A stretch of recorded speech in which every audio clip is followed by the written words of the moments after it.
Yeah. G-LEX, baby. It's G-LEX. It's G-LEX. TOBY ANBAKÈ. It's TOBY. Encore, m'lagon lop tank ba. La Sa kaptan yo m'lagon lop tank ba. Al yo G-LEX lagon lop tank ba. Northside, S, konyan kon lop tank ba. Come on. Bagay m'bal fè la. Balake, kado desot m'bal fè la. Sa yo te gitan pè la. Me kote, desomi, m'fè nek yo pè la. Alexi yon drop pou lop tank wal gen go bwi. It's G-LEX, BMF for some aki OB.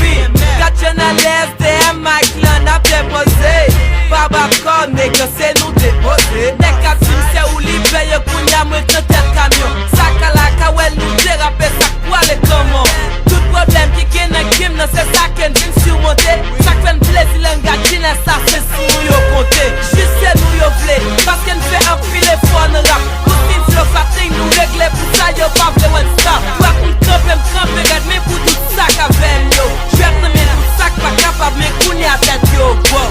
Pousse flow, pousse rap, san krepe, G-LEX pire ankor. Pese show ki tem drop net ale vreman pou fek em fort. Derrière sa yo se pou nou pa ben suivi n'mesire yo. Alti nek yo pou mwen a chache chouz ki mesire yo. Ale di yo m'lagon lop tank. M'lagon lop tank. TOBY just lagon lop tank. Et ça son off